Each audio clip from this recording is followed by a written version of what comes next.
most pressing issues of our time, and it is a privilege to be here with two wonderful leaders to lead this panel discussion.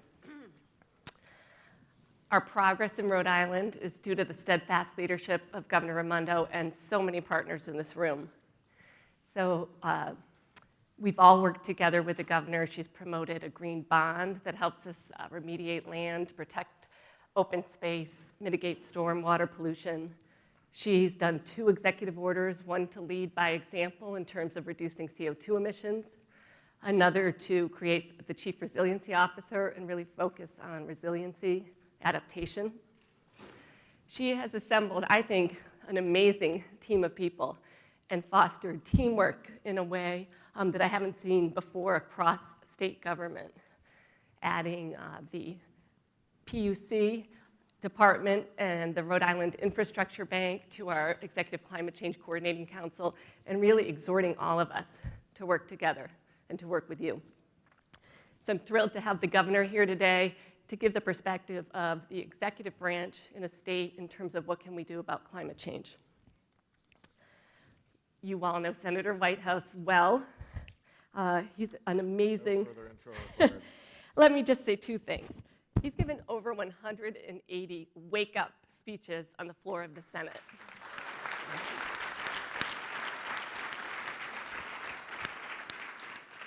And truly been the leading and most respected voice on climate change in Washington. He has also been the sponsor of the legislation to create a carbon fee at the national level, among many other bills to protect our oceans, to promote carbon capture. But that, I think he's quite known for that, and that is one of the things I would like to talk about today. So, with no further ado, I'm going to be asking questions to each of the panelists and then give them an opportunity at the end to do some closing statements. As we all know and just discussed, President Trump announced his plan to withdraw from the Paris Agreement. This, among other actions, really leaves a void in our national leadership. So I'd like to ask you, Governor, how has that affected Rhode Island? How has that decision affected Rhode Island, and what have you done about it? Good morning. Is this on? Can you guys hear me? Yeah. So I think we left out one thing from the senator's introduction, which is that it's his birthday today. Through that already. And I can't top the treasurer. I'm not going to have you sing, but I did want to say happy birthday. Thank you.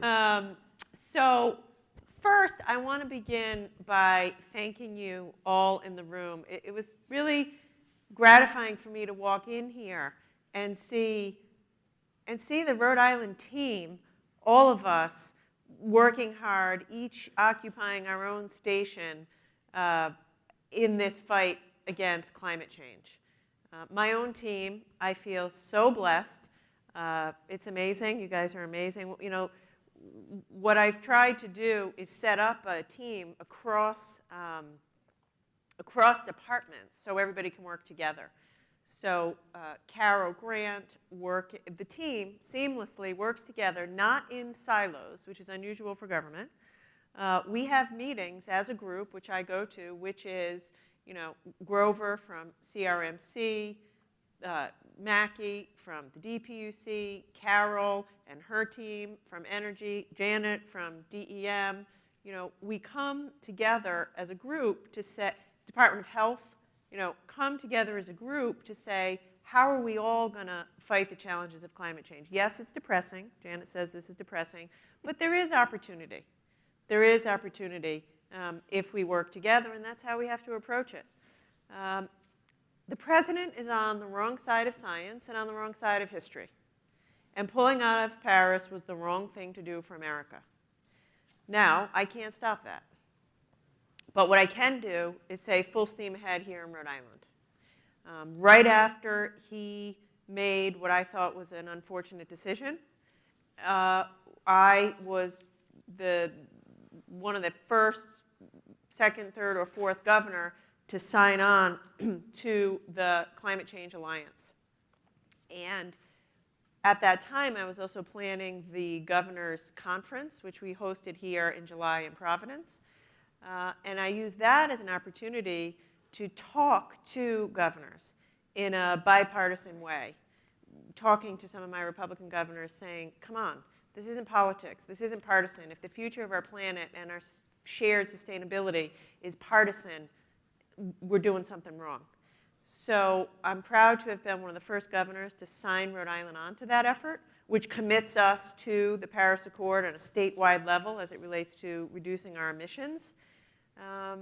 There is no substitute for leadership at the national level, but by coming together with other governors, we're showing we're not going to stop. I should say I feel hugely fortunate to have Senator Whitehouse in the ring for Rhode Island in Washington. The country's lucky, but we're lucky that it's the home team. And I have a great deal of pride, around that. We're going to have many other long panel here, but in addition to that, we've set a goal to 1,000 megawatt goal in order to increase by a factor of 10 our clean energy resources here in Rhode Island. When I announced that goal, we were at about 100. We're now at about 230 megawatts. We're on our way to 1,000. This gives Carol, where's Carol? This gives Carol, I figure it was the appropriate goal because my team is simultaneously scared and excited, which tells me it's right on that edge of aggressive and bold, but doable if we work together. Janet just did an amazing job this summer signing us up to more rigorous RGGI standards. She was a leader in that. She's the most humble person you'll ever meet. But she kept calling me, saying, Gov, can you help me with New York? Can you help me with this? Can you help me with that? Should we keep pushing? She kept that coalition together. And those are aggressive goals that we've signed up to. We're going to hit them. So I'll stop there because we're going to go on. But the bottom line is I think the president is on the wrong side of science and history. We're going to keep leading in Rhode Island. There are a lot of things states can do on a ground level in order to move this forward. And by the way, we're on the front lines of it, right? Like we are on the front lines of it. We don't live, and this is not directed at you, Senator, but we don't live in a cocoon of the White House. Like I look around here and I see businesses whose businesses were flooded. And, I think Cheryl Merchant is here, or was going to be here. Let's talk about the reality of what happens when there's a flooding in the Blackstone River. Let's talk about what happened to Rhode Island businesses and families with Superstorm Sandy. Let's talk about the families that I see and meet on a regular basis who have health problems because of oppressive heat on a regular basis in the summer.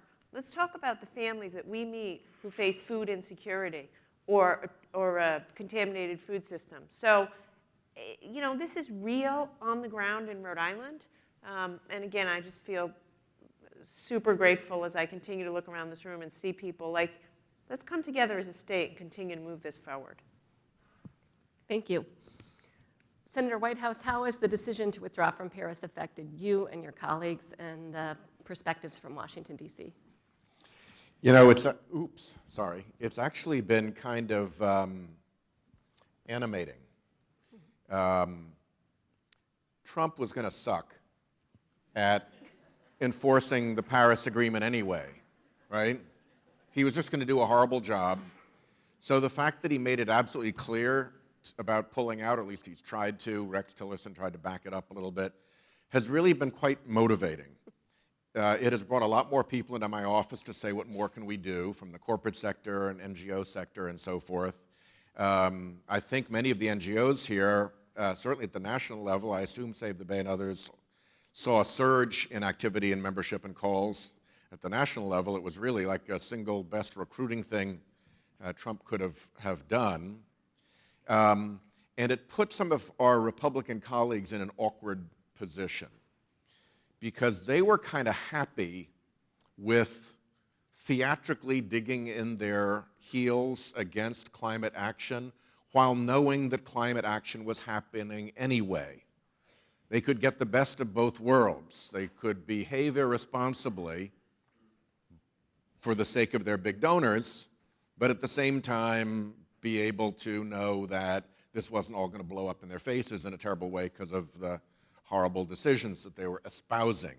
They basically allowed themselves to be theatrically dragged behind the Obama administration initiatives, complaining but not really having much effect. So now they've stopped everything, and they own that, and it is making them increasingly nervous. And I think it is not for nothing that the long drought of Republican activity on carbon dioxide emissions that began with the Citizens United decision. Remember, before that, I was in the Senate for 3 years before that decision, and there were Republican climate change proposals everywhere. Everywhere. And it was only after Citizens United, when the fossil fuel industry got all that new political artillery, that they shut them down. And so that was that. But it's now suddenly that people are starting to emerge again in new ways. And the one I can mention, I don't like to call people out because it does put them in the spotlights of the fossil fuel industry. But Lindsay called himself out, telling Time magazine that he was working with me on my carbon fee bill. I don't think he would have done that had it not been for this sense that, uh-oh, we've really fouled this up now, and we're going to have to be a little bit more responsible somehow, somewhere. Nobody wants to be the first kind of over the, if you think of the old World War I movies, nobody wants to be the first ones over the trench tops. So there's a lot of back and forth, but I am in a lot of conversations with Republican colleagues about getting stuff done. They know perfectly well, most of them, that the president is wrong, and they're worried, as any experienced politician would be, at the amateurish, conflicted, indeed even corrupted nature of so many of these appointees. If you've been around a while, you know that people who come to office with those kind of conflicts of interest end up getting themselves in trouble. They just do. It's the way of nature. And so I think there's a lot of concern about that as well, that some of these people are going to blow themselves up and they're going to own that as well. So it's nowhere near as bad as you would think. And let me close with one specific example. There was a question about ARPA-E and ARPA-E budgets for Todd. And this is kind of one of those interesting examples because the Trump administration basically slaughtered ARPA-E in its proposed budget. The result was, back in April, when we renegotiated the new funding proposal for the government, the Trump administration was effectively not even in the room. That negotiation took place between Republicans and Democrats in the House and Republicans and Democrats in the Senate. And one of the reasons that it took place that way was because the Republicans in the House and the Senate did not want any part of the crazy Trump-Mulvaney budget. They couldn't walk him in back off the ledge. They were afraid they'd get torpedoed. They knew that the budget was ridiculous and would get them in huge trouble at home. So what do? Just tell them to run along and negotiate with us. And that's what happened. I think that's going to happen again in September when we have to refund the government. And ARPA-E got fully funded, as I recall. So, you know, there's the talk and there's the worry and there's the crazy stuff that is often coming out of the Trump administration. But there are also a lot of Republicans who don't want to go down that road. They don't necessarily want to call the guy out, but if they can have private negotiations with us that settle the funding of the government without Trump in the room, they're for it. So there is a lot of quiet positivity that is happening, even though the Trump administration itself is fully disgraceful on this issue. Let me ask you start with you on the next question. So we heard from Mr. Stern on the Paris Agreement about each nation determining how they were going to move forward to meet the emissions reductions targets. Most of us felt that the Clean Power Plan was a very big part of the plan for the US for moving forward. So now that that also has been withdrawn, what do you see as the future for clean energy and a lot of the initiatives that we felt would move forward, sort of driven under that plan? Well, first of all, the Clean Power Plan has really only been withdrawn kinda, because a great many states with very considerable energy sectors who were participating in that continued to participate in the plan after the Supreme Court stayed it. It didn't stop them. And Trump's so-called withdrawing from the plan hasn't stopped them either. So there's an enormous section of the country that is fully going forward with the Clean Power Plan as if it was still in place because it's something they know they want to do anyway. Rhode Island is one of them, and I salute Governor Raimondo for her leadership on that. So, you know, that's one piece of it. The second piece is that the reason that they had to do the Clean Power Plan is because the fossil fuel industry had Congress locked down. There are better ways to solve this problem than the Clean Power Plan. That was just the best way you could do it without Congress helping you. So what we've been working on is what I think is the most effective and efficient way to solve this, which is putting a price on carbon. And I'm going to ask you more about that later. Okay, well, I'll stand on that then. But one thing to bear in mind as you're talking about this is that particularly when you hear the whining and complaining from the fossil fuel industry about how there are these like terrible subsidies to clean energy that are distorting markets and all that sort of stuff, there's a group called the International Monetary Fund. It's quite well known. I'm not going to explain it now. You can Google it if you don't know who they are. They're really smart. They have no connection to anybody there, don't have a conflict of interest, and they have pegged the annual subsidy for fossil fuel, annual subsidy for fossil fuel, just in the United States alone at $700 billion. So for these guys sitting on a $700 billion annual subsidy to be whining and moaning about the tiny little tax credits that we give for solar and for wind and so forth is factually and morally outrageous. And what we need to fight back against, you know, you put any product out there with a $700 billion annual subsidy behind it, you're going to get too much of that product, and that's what we have to fight against. The Clean Power Plan helped. A lot of it's going forward anyway, and we're going to, I think, be able to legislate on this before long. And in that case, I think there are ways to be far stronger even than the Clean Power Plan. Governor, you mentioned already the Regional Greenhouse Gas Initiative, and in Rhode Island, that was our mechanism for complying with the Clean Power Plan. And in fact, we've already seen almost 50% reduction in our electric sector from major power plants through RGGI. So we were already on track to exceed the goals of the Clean Power Plan. So my question is, again, with the withdrawal of that and the work you're doing, what do you see as the future of clean power in Rhode Island? Yeah. So as you say, and as the senator said, Rhode Island is, we're actually already ahead of our CPP targets, and we're going to continue to move forward aggressively without the clean, power plan. But politically, I do worry that, I talk to my Republican counterparts, governors in other states. Unfortunately, this is, being a climate change denier is often a political choice. It is viewed, you said it earlier, it's to get money from certain special interests, you have to say things which you may or may not agree with, or which you may or may not have always agreed with. So for Rhode Island, we're ahead of our targets. We're going to continue to be ahead of our targets. We've signed up and been a leader in even more aggressive RGGI targets. We're going to use everything at our disposal to move forward with wind and solar and renewables.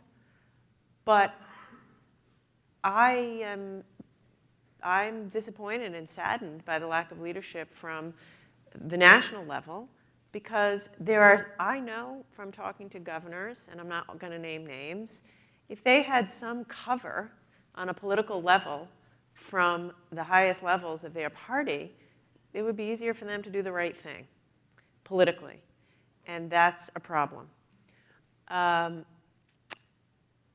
In Rhode Island, obviously, I'm incredibly proud to be the site of North America's first offshore wind farm.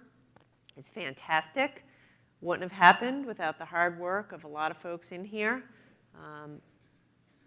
particularly and including CRMC and Grover's great work with the ocean mapping, Save the Bay. You guys played a huge role in making that happen, and it's real. As an aside, I was in New York City the other day, and I was working out on a machine, and an ad, I was in the middle of someplace in New York City, and an ad came up about a picture of the offshore wind farm. And I was like, that's my state. And I started yelling on the treadmill, and the guy next to me thought I was crazy. And I explained, that's Rhode Island. Governor, I was flying home on the plane last night. Actually, it ended up being early this morning. And the magazine that I was reading, its back cover It's great. was a picture of our wind farm, and it was an advertisement for Citibank, which was so proud of its part in lending to it. I think that's So what there this you ad go. was. Another I was example. trying not to fall off my treadmill, so I didn't focus too much on it. I just got so excited when I saw this and said, that's Rhode Island. I see Doug Sabetti's here. I've had a great time visiting solar companies that are growing, and we're doing everything we can to support that. I was at Davies Vocational School the other day. We're aligning our curriculum to make sure we teach folks. When I was there, they were doing installation of solar panels at the school and teaching the kids how to do this, because that's another piece of the puzzle. So we have to move forward aggressively. We're going to participate in regional procurement of renewables. Massachusetts is taking a leadership role in that, and we're going to participate in that. So my message is we're doing everything we can in Rhode Island, everything we can on a regional level, on a local level, technology level, job training level, to move as fast as we can towards more clean energy resources. By the way, this creates a lot of jobs. When the report came out a couple years ago about job growth in the clean energy space, you'll have to make sure I don't get this wrong, but we were projecting like 14 or 15% increase in jobs. I'm looking at Carol. Help me, Carol. No, that's what we got. But we were, anyway, the point of it is we projected something, and we came in at almost a 70% increase in job growth in renewable energy. So this is about jobs. Those kids at Davies are going to get good jobs. We have, I don't know if Wendy Mackey's here, but in the maritime, we have a Real Jobs initiative, a job training program with our maritime folks. So for me, this is a no-brainer. It puts people to work, it makes Rhode Island a leader, and it makes Rhode Island a cleaner, better place to live. Let me ask you one quick follow-up, because your energy plan talks about clean, reliable, and affordable. Yeah. Are you concerned that there might be upward pressure on the cost of energy through use of clean energy? Am I concerned? Absolutely. But does that make me think we should go any slower? No. So I do worry about affordability, and it is absolutely a balance. And when we go through this RFP, our goal is to have a mix of energy, which is affordable and sustainable and clean. And so we will be carefully, my team, Carol and others, Nick, will lead us through that exercise, Mackie, trying to balance affordability with clean energy. And as the senator so rightly said, the subsidies are massive on the other side. Look, it wasn't that long ago. Winter's coming, right? In a few months, it's probably going to be really cold. Is that a Game of Thrones reference? It wasn't that long ago that we had a super cold winter, and prices went through the roof. And I talked to folks in the grocery store, and they're worried about that. So absolutely. But I think we can do both. So now comes my carbon pricing question, but I'd like to start with Governor Raimondo. We don't have anyone up here who knows a lot about that. So I'm going to start with you, Governor, and ask, that has been an idea that many people think the time has come for. So what is your perspective on carbon pricing? I agree, and I want, obviously, to give the senator a lot of time on this one since he's such a leader on the issue. And by the way, I hope you're successful. I think it ought to be done at a federal level, and you have my full support to make that happen. My friend Timmons, who's here, has been on me for some time on this issue. And I thank you for that. I thank you for that. So I support carbon pricing. I think it is the right long-term solution. We need to figure out what the right market, what's the right market. And to your point, Janet, around balancing the affordability with clean energy, that's the question. And I think defining the market as just Rhode Island is probably too small and not sustainable, and probably would I don't think it would be an efficient market, and I worry that it would tip the balance too much. I worry about the affordability ramifications of that. Having said that, I do think it's the right way to move, but I think we have to be thoughtful about it. So to just say, yes, carbon pricing the market's Rhode Island, I don't think that's a thoughtful approach. And I don't think it would be successful. As I'm a gigantic supporter of RGGI, and I want to move even to more aggressive carbon pricing. The legislature passed a bill requiring a study. They did not, however, appropriate any money to pay for this study. So I'm committed to raising money philanthropically to do a study, because I want to move us in that direction. I think it's the right answer, and I want to do it thoughtfully so we get it right for Rhode Island. Thank you. Senator Whitehouse. Well, I agree with the governor, and I think that the legislative work on this has been very well aligned, that a carbon price is the way to go, but that given our geography, the boundary issues become really bad for Rhode Island if we aren't working with other states around us. So I think there's the prospect of a regional carbon pricing regime, as you're seeing develop out west, hard to work through the New Hampshire legislature, hard to work through the Maine governor. Were it not for those things, RGGI, I think, would be a good vehicle for that. And I applaud Timmons and Josh Miller and everybody who's worked on the Rhode Island bill and its linkage to Massachusetts to lead together. And I know Massachusetts is working on a bill of their own. That kind of pressure bubbling up helps us a lot at the federal level. A carbon price has a lot of appealing characteristics. The first is it's the most efficient thing, because it affects all the signals. And you're not just dealing with regulators and people in utility companies making decisions, you're dealing with everybody making decisions in their lives. And it changes the whole direction of markets. And it will explode investment in new technologies. I mean, you want to light up renewables, put the price on carbon that will help offset their massive $700 billion a year disgraceful subsidy. The second thing that's appealing about it is that if you go and listen to Republicans and those who are willing to talk about climate change and think through to a solution, they virtually every single one of them come to the exact same place, which is a price on carbon whose revenues go back to the public so it's not paying for more big government, and that is border adjustable so that a concrete company in Texas doesn't get wiped out by a concrete company across the border in Mexico. So basically, we're at the stage right now where they have said, this is our proposal. Now, legislatively, they're not able to do that because of the political forces I described earlier.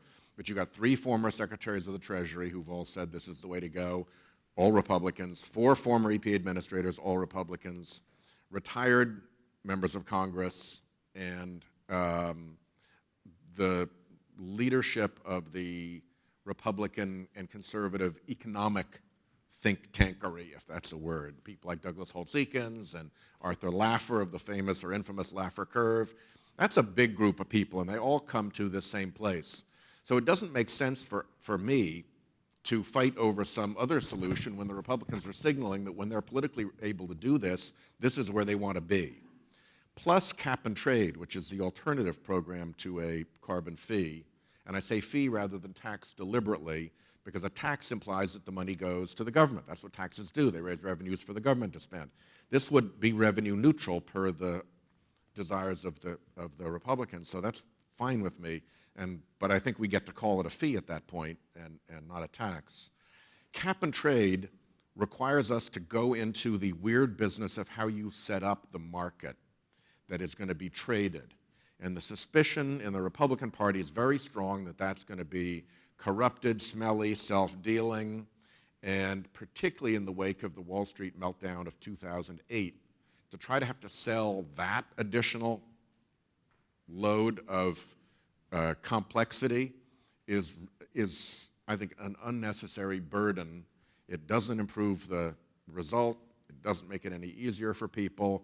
It actually makes it more complicated. It makes it a way harder political lift, and the Republicans are signaling where they want us to go. So to me, we are ready to go with a carbon fee bill very like my own.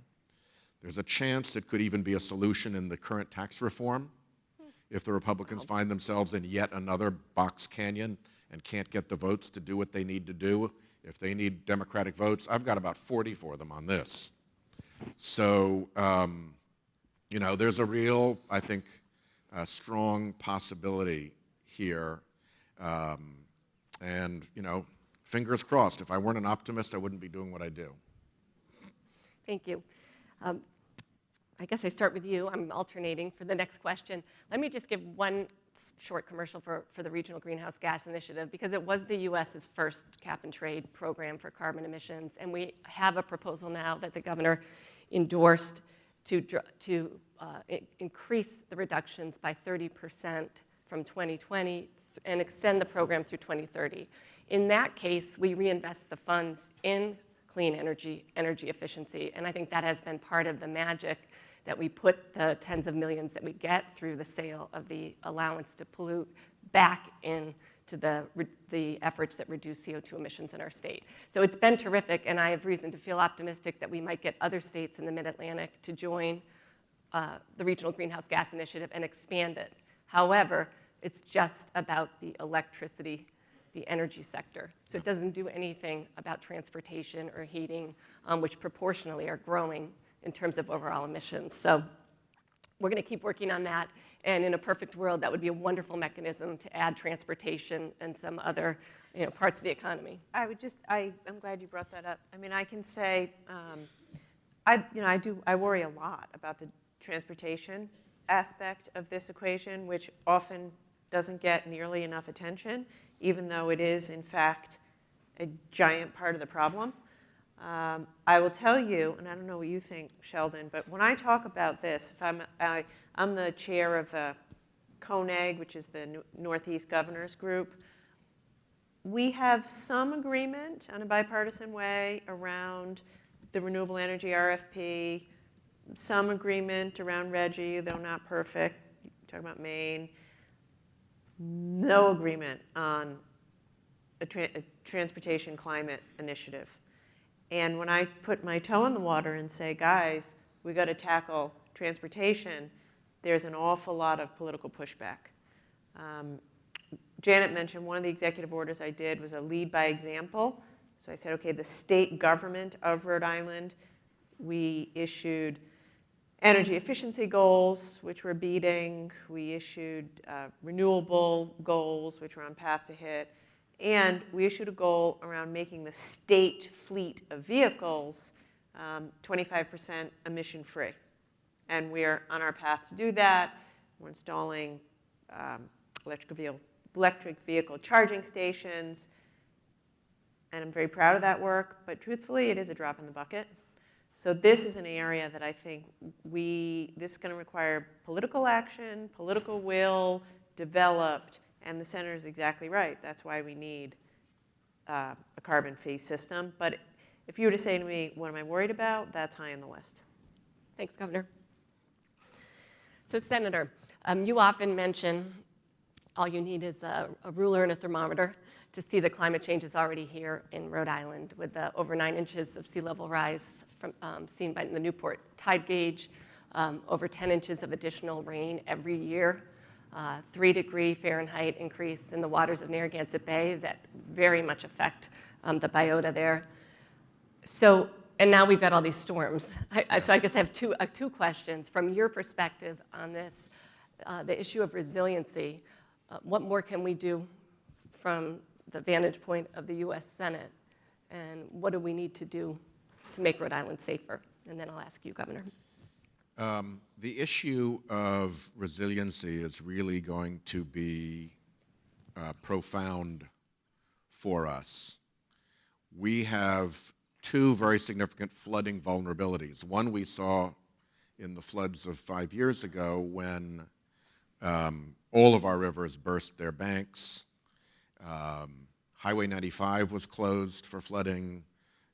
The Amtrak had to stop for flooding. We lost an enormous amount of, particularly in the textile area, because a lot of the textile factories are along the side of rivers for historic reasons, and the damage was really significant. You usually mention the wastewater treatment facilities. Well, we've had to, I've just been to two. The Warwick wastewater treatment facility has now got a huge berm wall around it to protect against the next one. And then on the ocean side, we've got the other risk, which is the sea level rise and storm surge and all of that. You pack 10 extra inches of water out onto the sea, and nobody's done a very good study yet on how that piles up into storm surge, but I can promise you it's more than 10 inches. We don't know what the multiplier is, and we're headed right now, Grover tells us, for 9 vertical feet. Not storm surge, sea level rise. Then throw storm surge on that. And so, you see these efforts like Narragansett has now built a big berm around their sewage treatment plant to defend it from flooding. The town of Warren is here, and they're in the middle of their study right now on what they do about their sewage treatment facility, which is located in the floodplain. But I was just told this morning, they're looking at 40 years, and then they have to abandon the site. It becomes unsalvageable at that point. So that's a lot of infrastructure work that needs to take place. And we enjoy a beautiful coastal environment, and we enjoy a lot of beautiful coastal homes. There's going to be a lot of damage done with 9 feet of sea level rise to those coastal properties. That's going to be a huge loss. And behind, you go up 9 feet, and then you go back quite a long way, depending on where you are. Actually, Newport does reasonably well because it's kind of rocky coast. Western Newport becomes a new island, Castle Hill becomes an island, downtown gets flooded, but a lot remains. Go up to Barrington and take a look at the map. Barrington becomes the new Great Salt Lake at the top of the bay. And there's a lot of valuable property in Barrington that potentially becomes unmortgageable, uninsurable, and unsellable. And you got folks like Freddie Mac, the big federal mortgage insurance massive entity, now warning that when this hits those coastal property values, when you start to not be able to mortgage, insure, or sell, the resulting economic crash, they expect to be worse than the 2008 mortgage meltdown. We lived through that here in Rhode Island. We got hit hard. We got knocked to our knees by that and struggled back to our feet. To have to go through that again, and now on climate, and it's going to be much worse in Rhode Island than other states just because of our geography. We're so concentrated there. So it's really, really vital to us that we get ahead of these issues and look at these, what these storms mean. After Hurricane Harvey and Irma and Maria, are some of your colleagues also? They're getting there. They're getting there. I've got 2 colleagues from Louisiana who are Republicans who don't want to talk about this too much, but they see their governor declare the coast of Louisiana a state of emergency. They see the papers in Louisiana reporting on how towns and properties are having to be abandoned because they're being lost to the rising seas. They're also sinking down there as well, which doesn't help them either. So it's gotten a lot more real, and I have had many private conversations with senators saying, how can they deny it still when all these storms? Well, how about you? Well, yeah, I know, I'm getting there with you. Just give me, that's kind of the conversation that we have. It made a big difference, though. It made a big difference, and I think the fact that so much of the just kind of plain regular neutral news, like the Weather Channel stuff about it, was actually talking about climate change and what was coming and how it was going to be worse and all of that. So it has had an effect, But to Todd Stern's point earlier, there's not an appreciation yet for the immediacy and scale of this problem. They think that they can kind of tiptoe their way into it and that it's going to be okay. Keep your fingers crossed. Yeah, keep your fingers crossed. I don't think that. I think we've got to lean in way, way harder. Governor, how about you? What actions can we take to make Rhode Island more resilient? By the way, I agree with everything the senator said, but this is a political problem, which is people, on a day like today, when the sun is out and everything looks good, it's hard to convince the average person that resiliency is a crisis, climate change is a crisis, and we have to take action today. We have to, after Sandy or Harvey, or you capture people's attention for a period, if not the people in this room, but decision makers, whatnot. So the challenge for all of us is to figure out how do we bring the crisis forward. Even listening to the senator talk, that will happen to Barrington if we don't get ourselves organized. But when people hear 20, 30 years from now, and they're facing a real problem today, it's politically a challenge to motivate action. What can we do here in Rhode Island? I think we're doing some pretty good things, and there's a lot more to do. Earlier this year, I signed an executive order creating the state's first ever resiliency officer. I hope Sean's here. I know he was here earlier. This is exciting. It's a full-time person who all he's going to do is think about how to make Rhode Island more resilient and draw upon all of the other resources. More than any other issue I deal with, this requires a system-wide, Rhode Island system-wide approach. So for my own team, it's the Department of Health helping us think about how to deal with the extreme heat and the health issues associated with that. We now have a food czar. We're the only state in the country with a food czar. I think Sue might be here. It's about our food supply and making sure that's sustainable. Of course, DEM, Grover. We talked about stormwater, wastewater treatment.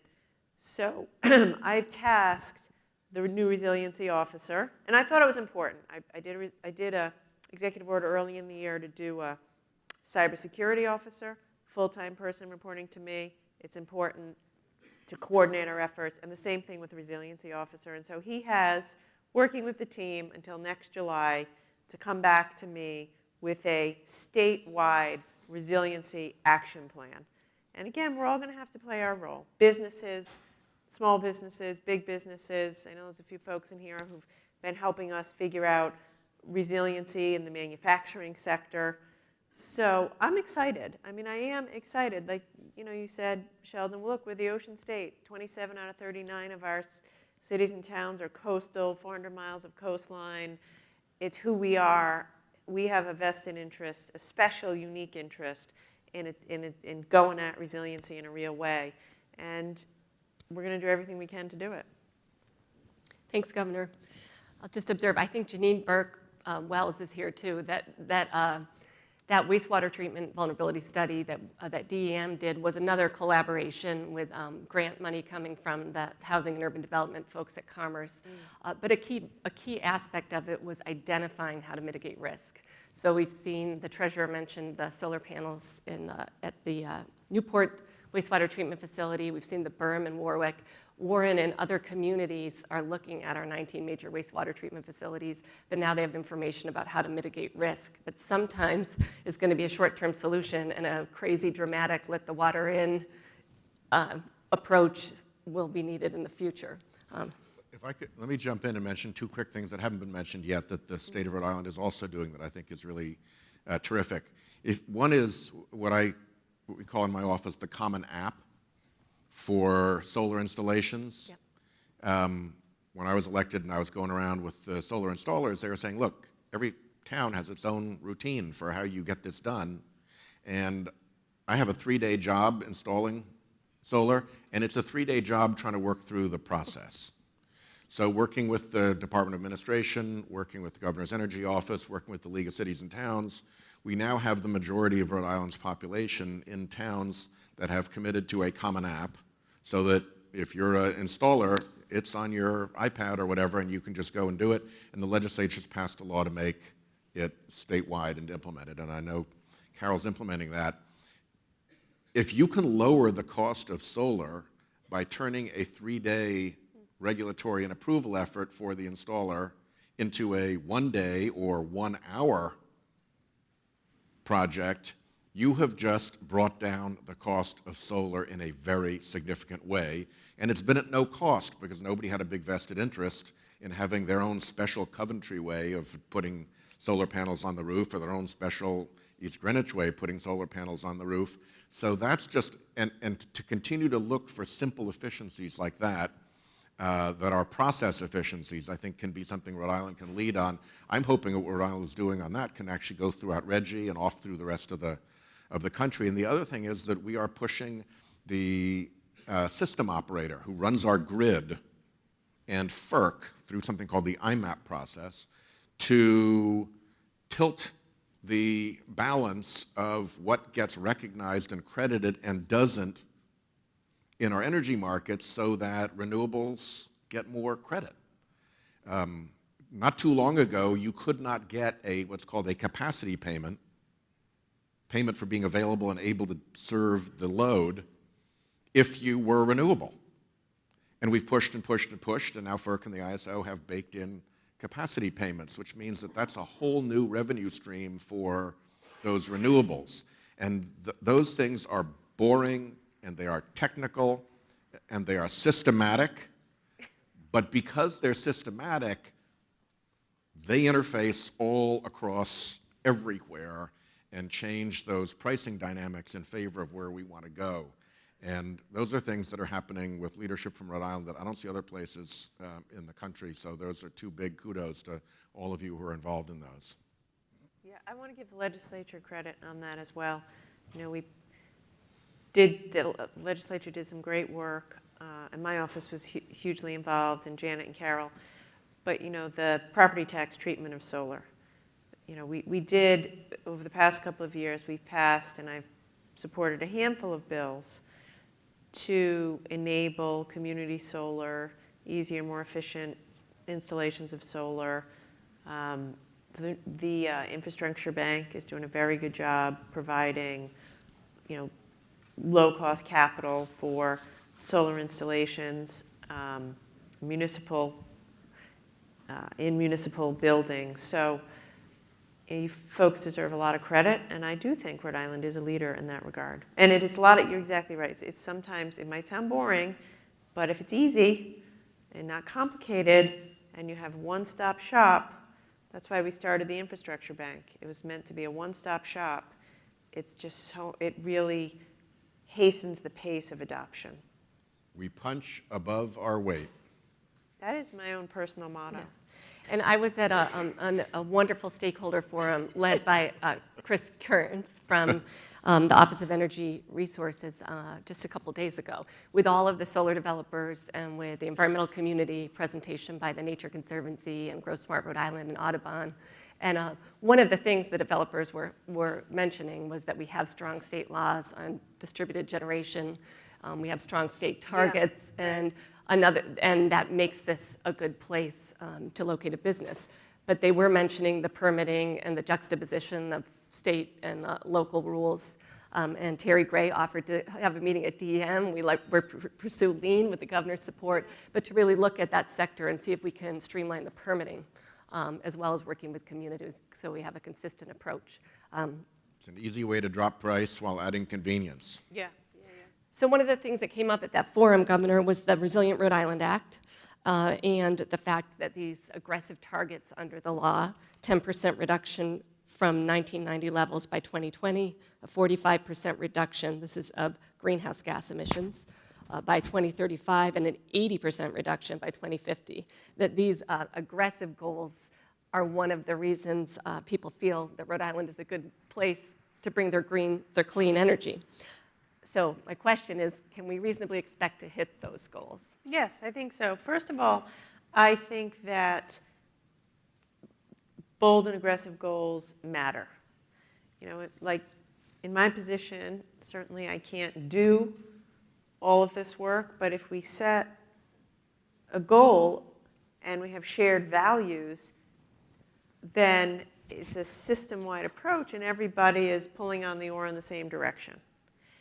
And again, I think that meeting the challenge of climate change, more than almost anything, with the possible exception of the opioid crisis, requires everybody to do their part. There's no one department.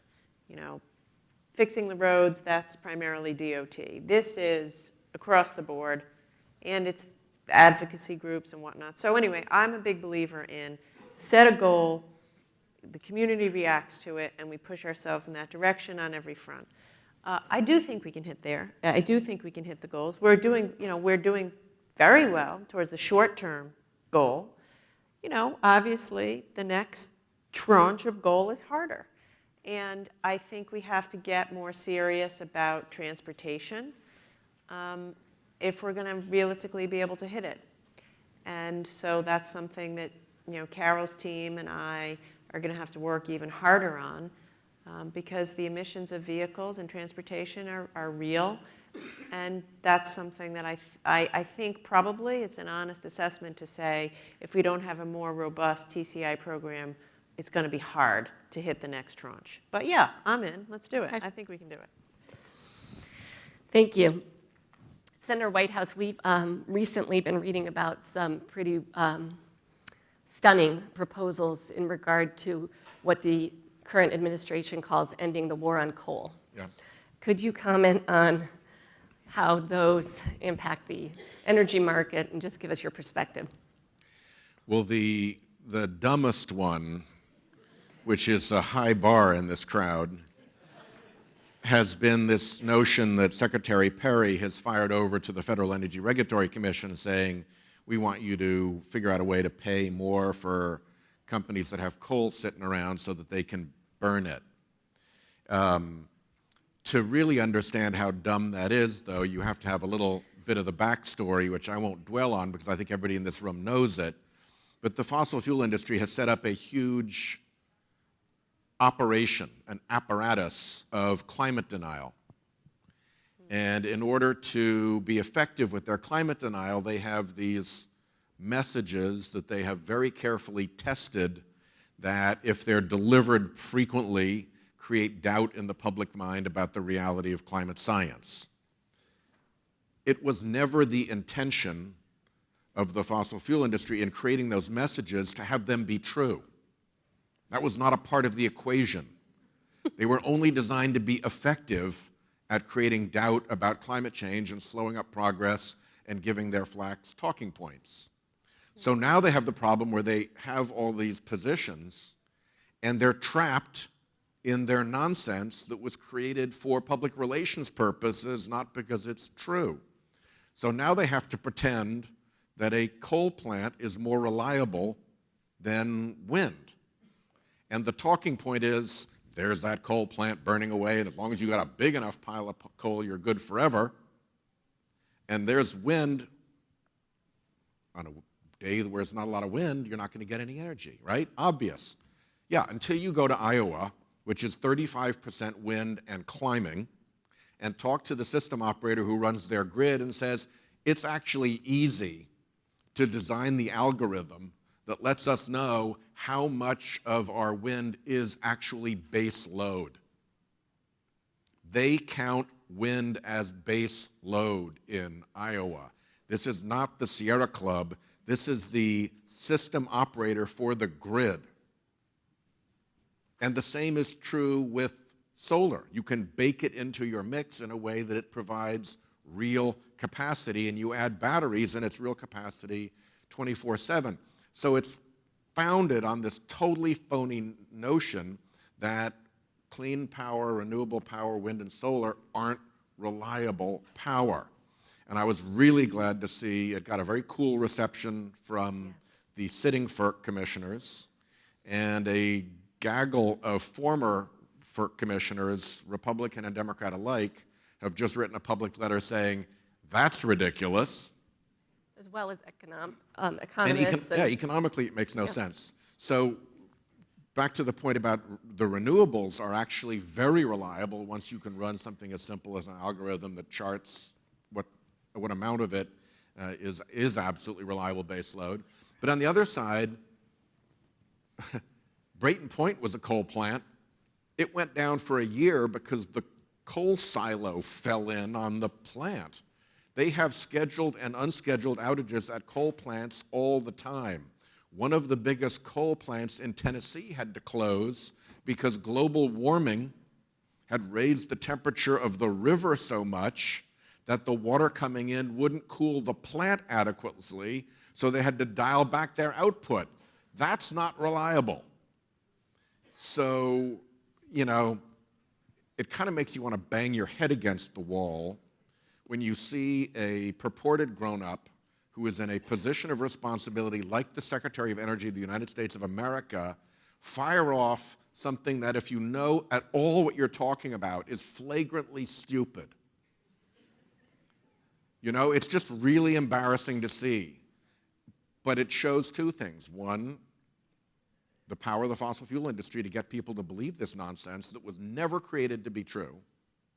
And second, on the brighter side, there's actually a lot of pushback when it's stupid enough, from Republican appointees on the commission now and from former Republican appointees on the commission.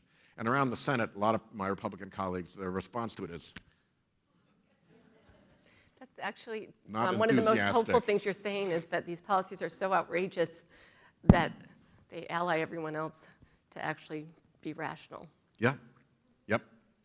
It's too bad it has to get so outrageous, though, before Yeah, we you'd get like a it. modicum of rationality, but that's the problem. You'd like there to be a better way, right? Right, exactly. So we So we're have, wrapping up. we're wrapping up, so I'm going to ask one last question, Governor, and ask you to turn it into your closing statement. Okay. So the question is really general, which is, we've talked a lot about reacting to federal changes. Could you tell us more about what we can do at a state level to confront climate change? So I think we just have to continue to do what we're doing. Here's what I'd say. If we execute, if we are successful in hitting the goals that we've talked about today, you know, come up with a carbon fee system and a market on a regional basis that we feel good about, or get it done on a national level. If we actually hit the RGGI targets, which we've signed up for, and continue to invest in technology with some of the proceeds, if we have a resiliency action plan next summer and begin to really, you know, execute on it, if we hit the goals set out in the lead by example, you know, I love nothing more than driving down the highway and seeing DOT changing the light bulbs. You know, it's simple but important. It matters. So, and on and on and on. If we do continue the work we're doing and achieve the goals, if we hit our 1,000 megawatt goal, going from 100 to 1,000 in a handful of years is not a small task. And as I say, it's going to require us to do everything. And participating in regional RFPs and putting forward a mix of affordable, renewable, clean energy resources for Rhode Island.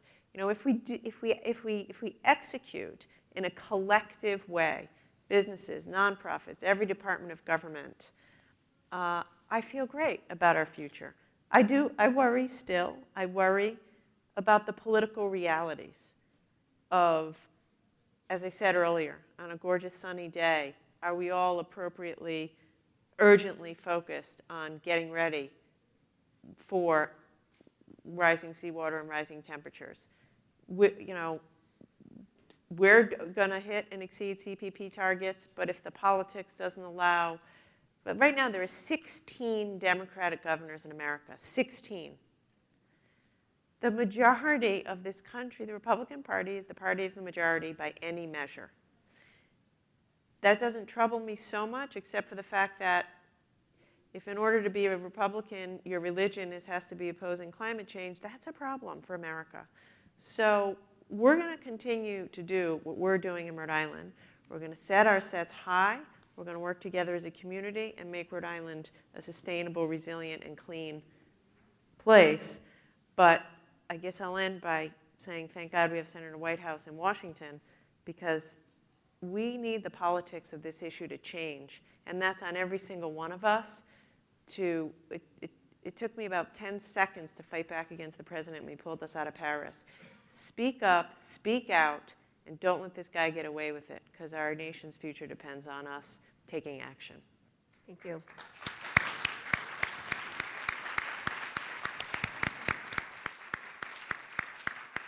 Senator, closing comments. I just want to thank the governor for joining us. We have, this is the first time that we've been blessed with having a governor come and speak and join a panel conversation and describe the things that are going on.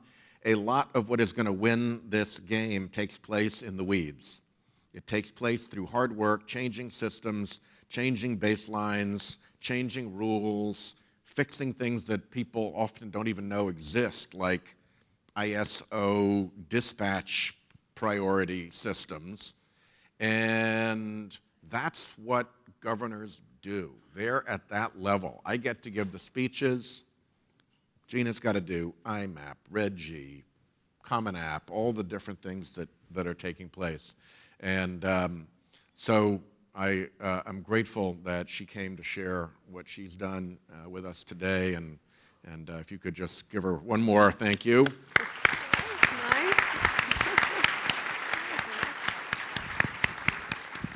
Thank you. Well, how wonderful to get these two perspectives, and I think this was a great session. All right, let's thank Janet as well as Governor Raimondo and Senator Whitehouse for a great conversation.